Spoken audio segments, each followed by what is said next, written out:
everyone. How are you all? Hope you all are good. Today, students, we are going to start our third chapter of class 8, which is about chemical effects of electric current. चलो students, तो आज हम लोग discuss करेंगे एक और effect के बारे में of electric current.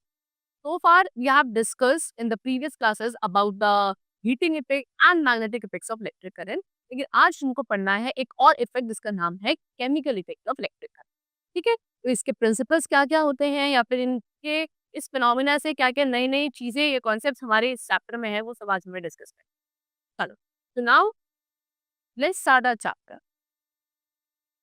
In your previous classes, you have studied about the electric current and some of its effects. The flow of electric charge through a conductor produces an electric current.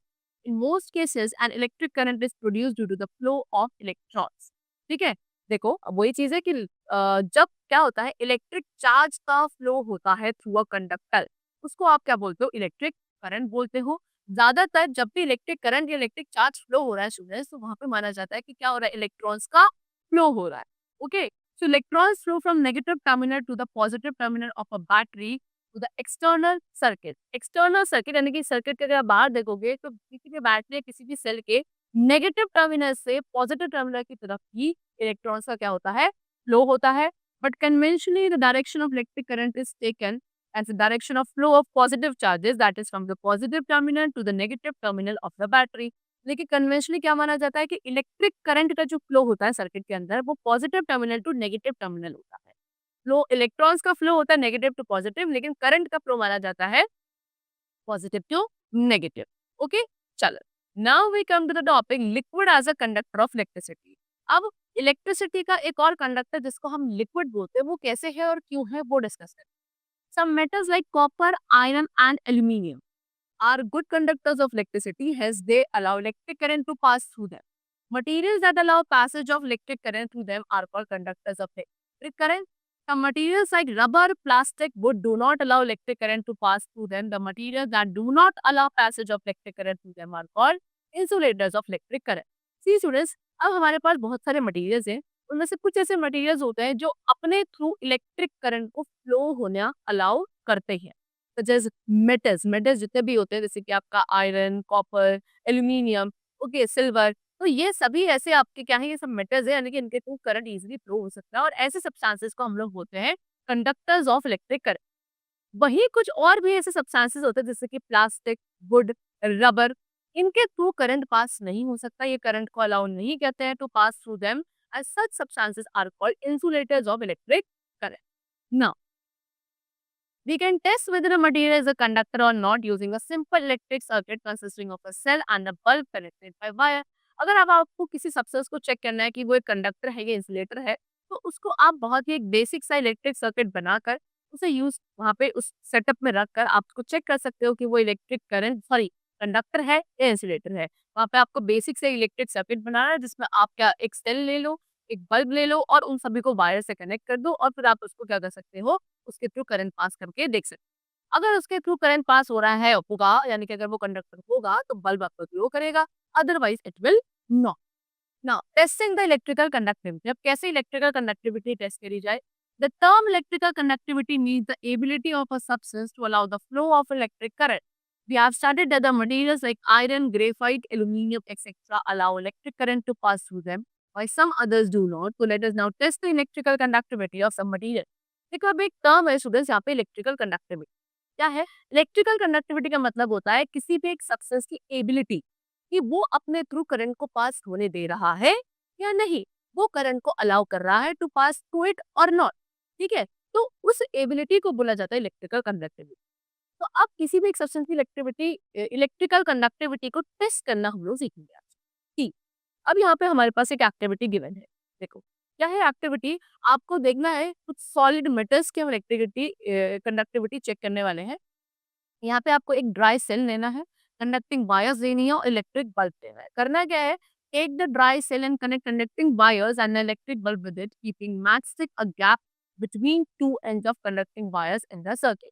आपने एक dry cell लिया, ठीक है, उसको connect कर दिया किससे, wires के साथ और एक इलेक्ट्रिक बल्ब के साथ, और बीच में आपने जो दो एंड थे वायर के, सर्किट के अंदर जो दो वायर के एंड थे उनके बीच में आपने कितना, एक मैचस्टिक के बराबर इतना डिस्टेंस रखा. Place the material to be tested. अब आपको जो भी मटेरियल टेस्ट करना है, ठीक है, उसको उस गैप के बीच में आप रख कर देखोगे। जैसे कि आपको अगर pencil lead rubber eraser in the gap making sure that it touches the ends of the wires and thus the circuit is completed। मान लो आपको क्या पेंसिल को चेक करना है, तो आप पेंसिल को ऐसे बीच में रखोगे, तो उस वायर का एक एंड यहाँ से टच कनेक्ट करना है और दूसरा वाला एंड यहाँ से कनेक्ट। दोनों ये ध्यान रखना है कि दोनों वायर्स के एंड आपके उस मटेरियल के दोनों एंड्स को टच करना चाहिए, तभी आपका सर्किट कंप्लीट माना जाएगा। Okay, now observation, the bulb lights up only when the material is a conductor of electricity. वो बल्ब तभी ग्लो करेगा, वो बल्ब तभी लाइट अप करेगा अगर जो आपने मटेरियल नीचे फिट किया है वो अगर कंडक्टर होगा इलेक्ट्रिसिटी का, क्योंकि वो अलाउ करेगा ना खुद के थ्रू करंट पास होने को। ठीक है, चल। So we can also carry out this activity using different liquids. For testing a liquid, it is taken in a glass beaker and the two ends of conducting wire are dipped in the liquid, taking care that they do not touch each other. The electrical conductivity of the liquid is judged by observing whether the bulb lights up. Let us know about the electrical conductivity of pure water. अब आप इसी ऐसे ही experiments के through क्या कर सकते हो, कुछ लिक्विड्स की भी इलेक्ट्रिकल कंडक्टिविटी चेक कर सकते हो क्या लिक्विड्स के थ्रू भी इलेक्ट्रिक करंट फ्लो हो सकता है या नहीं। अब उसमें करना क्या होता है कि जो भी आप लिक्विड को चेक करना चाह रहे हो उसको आप एक बीकर में लोगे और सेम सेटअप होगा आपका सर्किट का, बस उसमें जो दो एंड्स थे वायर्स के, उन दोनों एंड्स को आप उस कंटेनर या सॉरी उस बीकर के अंदर डिप कर दोगे जिसमें आपने वो लिक्विड दिया है और चेकिंग है।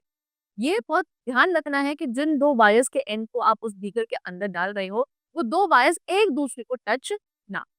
सेम वही चीज़ है, उसके बाद आप स्विच ऑन करेंगे, स्विच ऑन करने के बाद अगर वो बीकर के अंदर जो लिक्विड है, वो कंडक्टर होगा, यानी कि वो अपने थ्रू करंट को पास होने देगा और करंट को पास होने देगा तो दैट मीन्स व्हाट? वो बल्ब ग्लो करेगा, अदरवाइज़ नो। अब यहाँ पे हमको आपको एक एक्टिविटी गिवन है जिसमें आप प्योर वाटर की इलेक्ट्रिकल कंडक्टिविटी चेक करने वाले हैं। See, to test the electrical conductivity of pure water, same आपको एक ड्राई सेल लेना है, कंडक्टिंग वायर्स देने हैं और इलेक्ट्रिक बल्ब लेना है। Connect the electric bulb and dry cell with conducting wires, take a beaker and fill it about half with distilled water. Distilled water is pure water. Dip the open end of connecting wires in water. What do you see? You will see that the bulb does not light up. Why does the bulb not light up? Same आपको क्या लेना है, वही electric bulb, dry cell यानी कि जो cell है, bulb है और कंडक्टिंग वायर सभी को एक दूसरे के साथ कनेक्ट करना है और उसके बाद एक बीकर के अंदर आपको डिस्टिल वाटर लेना है। डिस्टिल वाटर प्योर वाटर होता है। अब उस वायर के दोनों एंड्स को उस बीकर के अंदर डिप कर देना है और डिप करने के बाद अब आपको ये देखना है कि क्या बल्ब आपको ग्लो कर रहा है या नहीं। आप ये ऑब्जर्व करोगे कि वो बल्ब आपको ग्लो नहीं करेगा।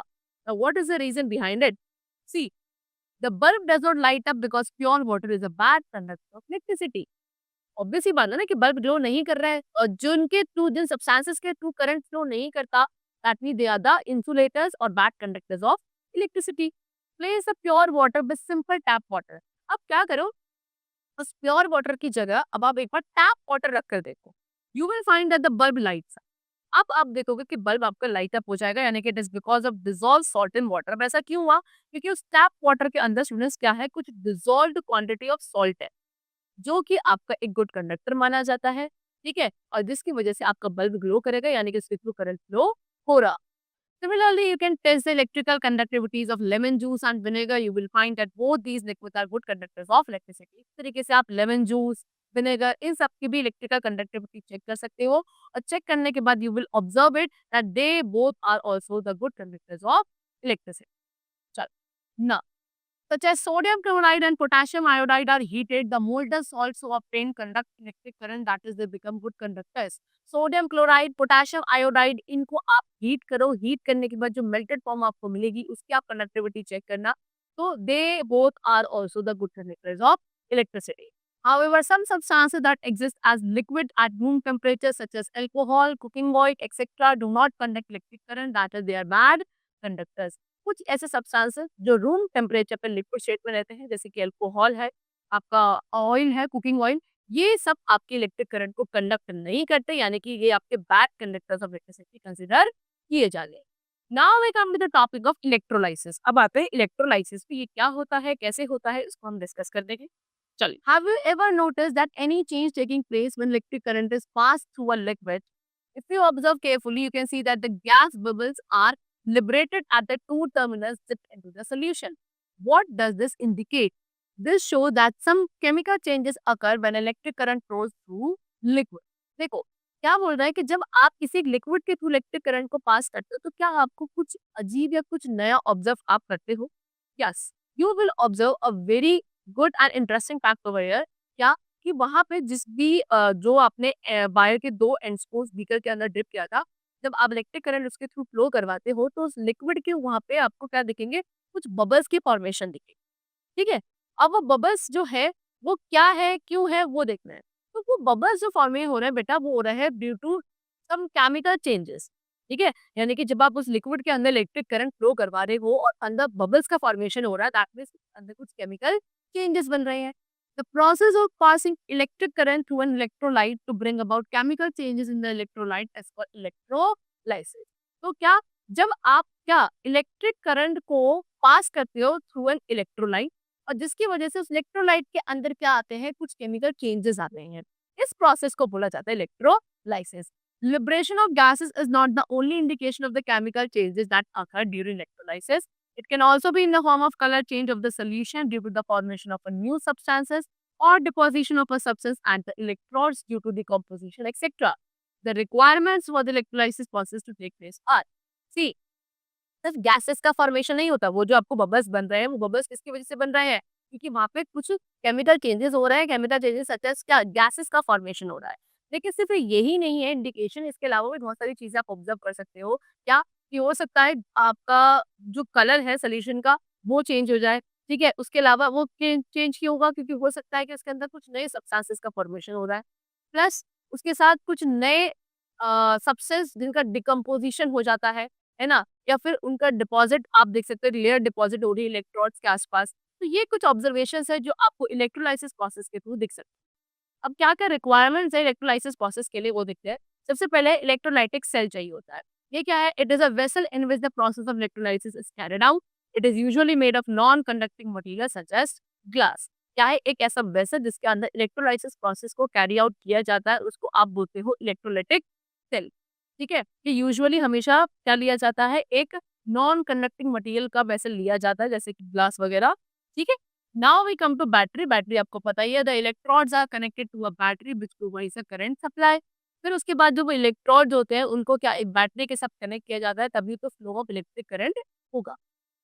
Now, next we take electrodes. These are the two poles by which an electric current enters or leaves the electrolyte. क्या होता है कि दो पोल्स होते हैं, देखो इस तरीके से इलेक्ट्रोड्स होते हैं, एक घेरा एक घेरा, ठीक है? तो ये दो इस तरीके से इलेक्ट्रोड्स होते हैं। इलेक्ट्रोड्स का काम क्या है? यही इलेक्ट्रोड्स है जिनके थ्रू इलेक्ट्रिक करंट एंटर करता है इलेक्ट्रोलाइट के अंदर, ठीक है? या उनसे बाहर निकलता है। They are usually made of metal और ग्रेफाइट, या तो मेटल के बने होते हैं, ग्रेफाइट के बने होते हैं। They are connected to the terminals of a cell और battery. The electrode that is connected to the positive terminal of the cell or battery is called the anode, and the one connected to the negative terminal of the cell or battery is called the cathode. ठीक है? ये usually जो ये दोनों electrodes होते हैं, किससे connected होते हैं? आपके बैटरी या सेल के दोनों टर्मिनल से कनेक्टेड होते हैं। वो इलेक्ट्रोड जो बैटरी या सेल के पॉजिटिव टर्मिनल से कनेक्टेड होता है, उसको हम एनोड बोलते हैं, और वो इलेक्ट्रोड जो आपके बैटरी या सेल के पॉजिटिव टर्मिनल के साथ कनेक्टेड होता है, उसको आप क्या सॉरी नेगेटिव टर्मिनल के साथ कनेक्टेड होता है, उसको आप कैथोड। तो जो पॉजिटिव से कनेक्टेड होगा एनोड और जो नेगेटिव से कनेक्टेड होगा cathode. Next we take ions. Ions are particles that bear electric charge. Ions क्या है? आयंस वो पार्टिकल्स होते हैं जो इलेक्ट्रिक चार्ज को क्या करते हैं? बियर करते हैं। यानी कि नेगेटिवली चार्ज जो आयंस होते हैं स्टूडेंट्स, उनको हम एनायन बोलते हैं, और पॉजिटिव चार्ज आयंस को हम लोग कैटायंस बोलते हैं। यानी कि ये भी दो तरीके के होते हैं। दो ions are electrically charge particle, they carry an electric current through a solution. क्योंकि ये क्या होते हैं? ये आपके इलेक्ट्रिकली चार्ज पार्टिकल्स होते हैं, यानी कि इन्हीं का काम होता है इलेक्ट्रिक चार्ज या करंट को फ्लो करवाना या फिर इसको कैरी करना। ठीक है? चलो, now I come to mechanism of electrolysis. When electrolyte is melted or dissolved in water, the atom or groups of atom form ion. जब आप किसी एक इलेक्ट्रोलाइट को क्या करते हो? मेल्ट करते हो या फिर डिसॉल्व करते हो वाटर के अंदर, उसके जो एटम्स होते हैं वो क्या करते हैं? आयंस बनाना शुरू करते हैं। Ions are particles with a positive और नेगेटिव चार्ज। ठीक है? आयंस कैसे होते हैं? अभी बताया था, आयंस आपके वो पार्टिकल्स होते हैं जिन पे या तो पॉजिटिव चार्ज होता है या नेगेटिव चार्ज होता है। Because they are electrically charge, ions can carry an electric current through a solution. क्योंकि ये इलेक्ट्रिकली चार्ज होते हैं तो इनका काम क्या होता है? इलेक्ट्रिक करंट को, इलेक्ट्रिक चार्ज को फ्लो करवाना सॉल्यूशन के through. Sodium chloride is a electrolyte. अब हम क्या ले रहे हैं? सोडियम क्लोराइड को ले रहे हैं यहाँ पे as a electrolyte. When dissolved in water form sodium ions, cations with a positive charge, and chloride an ion with a negative charge. अब आपने यहाँ पे सोडियम क्लोराइड को एज एन इलेक्ट्रोलाइट लिया है, इसको जब आप इसके अंदर वाटर के अंदर डिसॉल्व करोगे तो ये क्या बना लेगा, सोडियम आयंस बना लेगा। सोडियम आयंस क्या होते हैं, सोडियम आयंस आपके कैटायन होता है क्योंकि इनके ऊपर कैसा चार्ज होता है, पॉजिटिव चार्ज होता है। उसके अलावा ये एक और तरीके के आयंस बनाएगा, क्लोराइड आयंस। क्लोराइड आयंस क्या होता है, ये एक ऐसे आयंस होंगे जिनके ऊपर नेगेटिव चार्ज होता है। यानी कि जब सोडियम क्लोराइड को वाटर पर डिसॉल्व किया जाएगा तो कुछ सोडियम आयंस बनेंगे with a positive charge and कुछ क्लोराइड आयंस बनेंगे विद अ नेगेटिव चार्ज।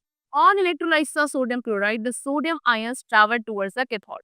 जब फिर उसके बाद सोडियम क्लोराइड का इलेक्ट्रोलाइसिस होता है तो जो सोडियम के आयंस होते हैं स्टूडेंट्स वो किधर की तरफ जाता है, कैथोड की तरफ जाता है। And the negative electrode and the chloride ions travels to the anode. ठीक है, और वहीं जो क्लोराइड के आयंस होंगे वो किधर की तरफ जाएंगे, एनोड की तरफ जाएंगे, द पॉजिटिव इलेक्ट्रोड जिसको आप बोलते हो। When the ions reach the electrodes, the electric charges are neutralized. जैसे ही आपके इलेक्ट्रिक चार्जेस सॉरी जब जैसे आपके आयंस उसके पास पहुंच जाते हैं, अपने इलेक्ट्रोड्स के पास पहुंच जाते हैं, ये इलेक्ट्रिक चार्जेस क्या हो जाते हैं, इनके न्यूट्रल हो जाते हैं। That is cations accept electrons from the cathode to become neutral atoms and anions donate electrons to anode to become neutral atoms। यानी कि cations क्या करते हैं, इलेक्ट्रॉन्स को एक्सेप्ट करते हैं कैथोड से, तब जाके वो न्यूट्रल एटम्स बनते हैं, और एनायंस डोनेट कर देते हैं इलेक्ट्रॉन्स किसको, आपके एनोड को, to become neutral atoms. The result in this case is metallic sodium और क्लोराइड गैस। फिर उसके बाद आपको क्या मिलती है, क्लोरीन गैस और सोडियम मेटल मिलता है। ठीक है, तो sodium appears at the cathode, sodium आपको कैथोड पे मिलेगा, और क्लोरीन के बबल्स आपको दिखेंगे फ्रॉम दी एनोड। तो जो ओवरऑल रिएक्शन होता है वो आपको यहाँ पे गिवन है क्या, NaCl, जो आपका सोडियम क्लोराइड था, इसको जब आपने क्या किया, इलेक्ट्रोलाइसिस किया, तब आपको सोडियम के आयंस मिले Na+ और कुछ आपको क्या मिले, क्लोरीन का आयंस Cl नेगेटिव। यानी कि कैथोड के पास क्या रिएक्शन होगा, Na पॉजिटिव प्लस इलेक्ट्रॉन यानी कि Na बन जाएगा न्यूट्रल, और एनोड के पास क्या होगा, Cl नेगेटिव प्लस Cl यानी कि Cl2 बन जाएगा, जो कि अपने आप में न्यूट्रल एटम है। Now we come to electrolysis of acidulated water. Acidulated water का इलेक्ट्रोलाइसिस कैसे किया जाएगा? Pure water is a bad conductor of electricity. To make the water an electrolyte, a small amount of sulfuric acid is added to it. The resulting solution is called acidulated water. अभी आपको बताया था कि pure water एक bad conductor माना जाता है electricity का। तो अगर आपको इसको क्या करना है, इलेक्ट्रोलाइट बनाना है, तो थोड़ा सा इसमें आपने क्या करा, सल्फ्यूरिक एसिड ऐड कर दिया प्योर वाटर के अंदर। अब ये जो वाटर है ये है अब एक एसिडुलेटेड वाटर, क्योंकि इसके अंदर एसिड ऐड कर दिया गया है। The acidulated water is taken in a voltmeter consists of platinum electrodes। फिर इस वाटर को हमने एक वोल्ट मीटर में लिया। ठीक है, उस वोल्ट मीटर के अंदर क्या थे, प्लैटिनम की इलेक्ट्रोड्स थी। A test tube filled with acidulated water is inverted over each electrode as shown in the figure. Electrolysis is carried out by passing an electric current through the electrode। फिर उसके बाद आपने एक test tube ली, उस test tube के अंदर इसी water को, एसिडुलेटेड वाटर को फिल किया, और इसको ऐसे इन्वर्ट करके आप इसके ऊपर रख दोगे, हर एक इलेक्ट्रोड के ऊपर रख दोगे, जैसे कि आपको यहाँ पे गिवन है, देखो इस फिगर इस तरीके। ठीक है, फिर इसका इलेक्ट्रोलाइसिस कराया जाएगा, यानी कि इलेक्ट्रोड्स के थ्रू इलेक्ट्रिक करंट को पास करवाया जाएगा। हाइड्रोक्सिल आयंस, जिनको आप OH नेगेटिव आयंस बोलते हो, they move towards the anode. फिर इसमें से क्या होगा, हाइड्रोक्सिल आयंस निकले के, यानी कि OH नेगेटिव आयंस निकलेंगे जो एनोड की तरफ जाएंगे, and lose one electron to become OH atom, और एक इलेक्ट्रॉन लूज कर देंगे क्या बनने के लिए, OH एटम बनने के लिए। These OH atoms combine to form water। तो ये सारे OH atoms combine होते हैं वाटर बनाने के लिए, एंड ऑक्सीजन गैस साथ में लिबरेट होती है। During the passage of electricity, for every 1 volume of oxygen liberated at the anode, 2 volumes of hydrogen gas are liberated at the cathode.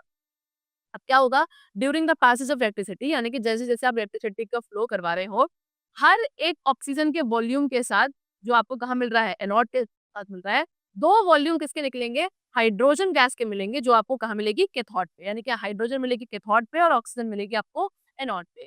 The overall reaction taking place during electrolysis of acidated water are as called.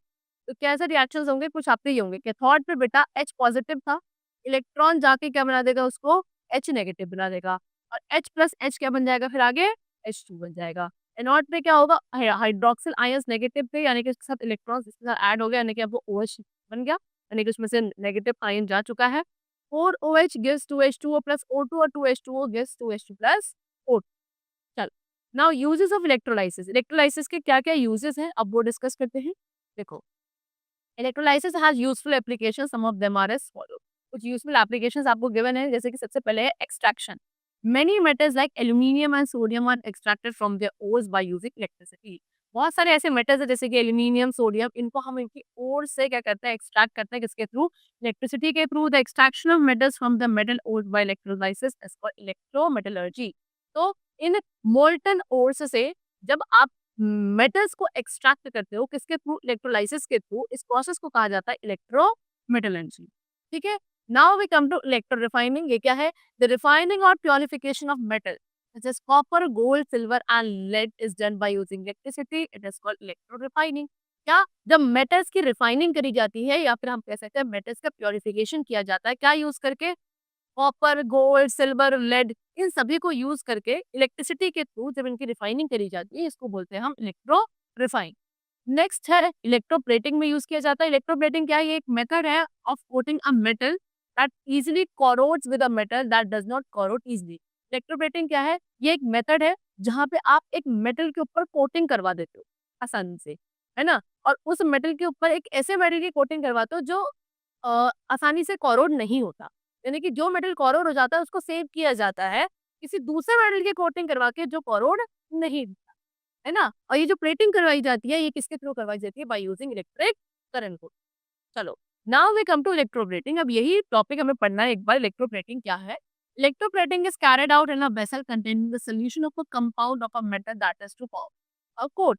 Electroplating क्या होता है? एक vessel के अंदर किया जाता है, ठीक है? उस वेसल के अंदर उस कंपाउंड का सॉल्यूशन लिया जाता है, उस मेटल के कंपाउंड का सॉल्यूशन लिया जाता है, जिसका आपको क्या कराना है? कोट बनाना है। A rod of the plating metal and the object to be plated are immersed in the solution। ठीक है, जिस मेटल की प्लेटिंग करवानी है उसकी रॉड और जिस मेटल के ऊपर प्लेट करवानी है उस ऑब्जेक्ट को, दोनों को ही उसके अंदर डाला जाता है सोल्यूशन के अंदर। The object to be electroplated is connected to the negative terminal of the battery. ठीक है, जिस ऑब्जेक्ट को आपको इलेक्ट्रोप्लेट करना है उसको आप बैटरी के कौन से टर्मिनल से? नेगेटिव टर्मिनल से कनेक्ट करोगे। And the rod of plating metal is connected to the positive terminal of the battery. और जिस मेटल की प्लेटिंग करवानी है, वो जो रॉड आपने ली है उसको आप कनेक्ट करोगे किसके? बैटरी के पॉजिटिव टर्मिनल के साथ। चलो आगे। The object serves as cathode. अब वो जो ऑब्जेक्ट है वो एज अ कैथोड काम करेगा और रॉड कैसे काम करेगी? एज एन एनोड काम करेगी। Electrolysis takes place by applying an electric current through the electrodes and the positive ions get deposited on an object as element thus forming a coating। फिर क्या होता है? इलेक्ट्रोलाइसिस प्रोसेस होता है क्योंकि electric current आप उसके थ्रू फ्लो करवा रहे हो। इलेक्ट्रोलाइसिस प्रोसेस में क्या होगा? अब वो जो इलेक्ट्रिक करंट कब होगा? जब आप इलेक्ट्रिक करंट पास, वो इलेक्ट्रोड्स के थ्रू पास होगा और जो पॉजिटिव आयंस है वो किसके ऊपर डिपॉजिट हो जाएंगे? उस ऑब्जेक्ट के ऊपर डिपॉजिट हो जाएंगे एज एन एलिमेंट। यानी कि इसके ऊपर क्या हो गई है? एक कोटिंग बन चुकी है। ओके, इस तरीके से किया जाता है। ना एप्लीकेशंस ऑफ इलेक्ट्रोप्लेटिंग, क्या क्या एप्लीकेशंस है इलेक्ट्रोप्लेटिंग की? देखो, सबसे पहले डेकोरेशन प्रोसेस। डेकोरेशन बेसिस क्यों यूज किया होता है? यानी कि decorative items are often plated with thin layers of gold and silver for glittering appearances. ठीक है, जितने भी डेकोरेटिव आइटम्स होते हैं उनके ऊपर प्लेटिंग करवाई जाती है। ठीक है, किसकी? थिन लेयर, यानी कि पतली सी लेयर गोल्ड या सिल्वर वगैरह की थिन प्लेटिंग इसके ऊपर करवाई जाती है सो दैट एक ग्लिटरिंग अपीयरेंस मिले।